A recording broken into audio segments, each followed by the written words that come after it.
Good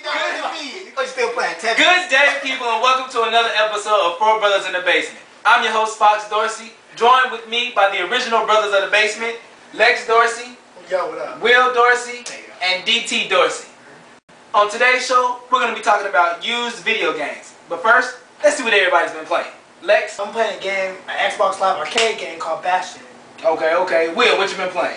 Recently I've been playing Dead Space. I don't know why Dead Space is so funny to him, but DT, what you been playing, man? Marvel vs. Capcom 3. Alright. Well, there's a war brewing in the video game industry, a war against used video games. Now granted, this war has been going on for some years now, but this battle about online passes is the biggest yet. Now, it's true that developers and publishers don't get any money that companies like GameStop make off of used video games. And so, it's only fair that they think that they should have a profit of it, a piece of it. So, companies like THQ, Ubisoft, EA, and even Sony are launching their own type of online pass to combating this. Now, essentially, if you buy a new game, the pass is going to come in the game. It's going to be a redeemable code, one-time use, and so you'll unlock all the stuff like bonus content, online features such as multiplayer. But if you buy it used, you won't get any of that. You'll have to spring for $10 extra to buy the pass online. Now let me ask you guys, do you think this is a good idea, bad idea, and how does this affect you? Lex? Well, normally I just, if I have to buy the pass itself, I wouldn't even buy the game at all, because then it's just a waste of money to me. Because if I'm buying a used game and plus I have to pay the extra $10 just so I can get the online pass, that's already like $70 right there, or maybe $60. That's if it's not used, if it's already came out recently and it's still brand new. That's just kind of a waste of money towards me, where I can just buy the game for just a regular $60 and bam, I'm online, nothing else. I'm done with it. But see,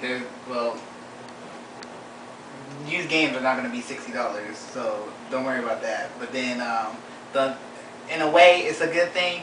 I can see why they're doing that, but in a sense, it's not really going to help. I believe it's only going to deteriorate whatever big market that they already have going.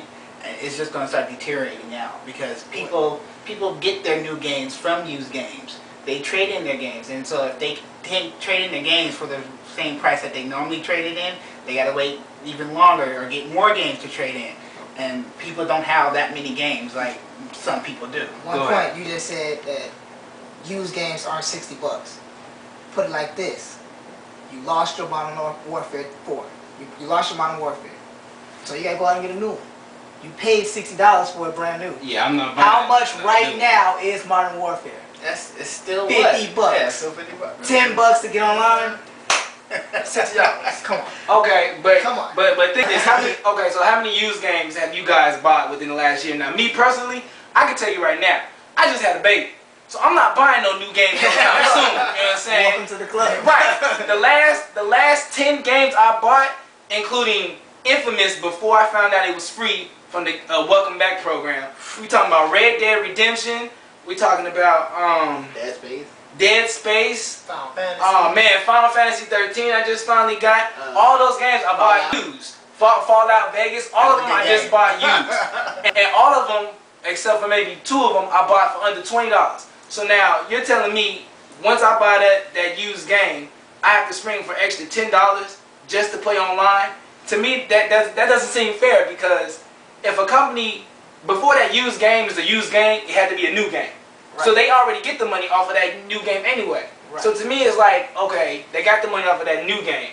Now they want more money off of a used game? Like, that doesn't seem fair to me. So my original question was, how many used games do you guys buy in a year? What's the last time I bought a new one? It was, like, what, the last used game was what? The game has to intrigue you as if it was a brand new game. Exactly. As if it was like that Gears of War 3 coming out. As if it was like that Madden coming out. You know it's coming out. Maybe you skipped it. Well, I'll get it used when it comes back around. It has to intrigue you.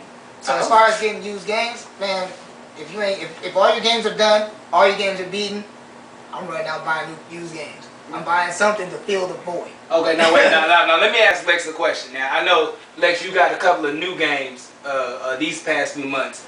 Do you think the bonus content and the pre-order content is enough to entice people to buy new games? Actually, sometimes it is. Like Dragon Age 2, now that definitely enticed me. They came out with at least 12 downloadable content. Even if you pre-ordered the game and you kept selling an hour to it too, and you kept going on Facebook, they gave you 10 right off the bat. 10. Then they gave you 2 more just for being on Facebook and doing all the rest of their cool little neat things that they have. Dragon Age and Awakening, the little game that they have on Facebook. That was kind of dope. And that intrigued me more to keep the game in my pre-order. So I got the platinum version. I didn't get the regular one. I got the platinum edition. I played that. I played that. Probably that's U3. Look at the genre of the games that you're buying. Who is buying? Who is the majority of the consumer? First-person shooter or role-playing RPG? I think it's like tied into tied all next to three. it. Like sports, it's not shooters, put it and like RPGs this. are just the top 3. If they're telling me like my Mortal Kombat, I buy used, I can't play the game with Rain and all the other downloadable characters unless I shell out another $10. I think I'm gonna pass on that game. Now this is another question I want to ask. So I go and get let's keep with Modern Warfare as an example. I go and get Modern Warfare, buy a used, let's say $25. I gotta spring $10 to get the online pass. That's $35, right? So now I gotta buy $15 worth of DLC. That's another $35, $50 plus another $15 for another DLC. Like it just keeps adding on to me. Like it keeps going and going and going. But I think Will, you made an excellent point. I want to ask you about this. If I have to pay an extra $10 to get online with a used game, how much is GameStop going to give me back once I trade that game in? Because me, for instance, I never trade my games in because they don't give me anything anyway. So what are you going to do about that? That's basically the bottom line. Is just when you sell your game back, you're not getting that much back anyway. I believe like a $60 game, when it goes back, it sells for they buy it back for like $15 or $20. So basically, now I believe it's gonna drop down to like $15, $10 now. I mean, and then they're gonna resell it back for another $40. So basically, GameStop and all these other places they're gonna get their money for it eventually. But that's only going to be new games. If you got to keep shelling out an additional $10 for a game to play it online, no one's going to trade their game back into GameStop. So initially, GameStop will only have new games. That's true too. And then like, well, if this is only sticking with PSN or PS3, what's going to happen to Microsoft? Because I'm an Xbox person. I only play Xbox games. I pay $50 a year to play online. So if Xbox or Microsoft starts doing this, I rarely play on my Xbox now. So why would I continue paying $50 a year when I got to pay an extra $10 and so forth? I don't see this working out at all. But see, like with me, it's like I guess I consider myself a dinosaur. I'm still looking for an old Atari joystick. Now, if you're telling me that people are not trading their games back, how am I going to find the old games that I've missed? All the Tomb Raiders since, Xbox kicked off, I haven't played yet. I'm still looking for them. And then I heard that something happened to her. Oh, I got to go back and play them.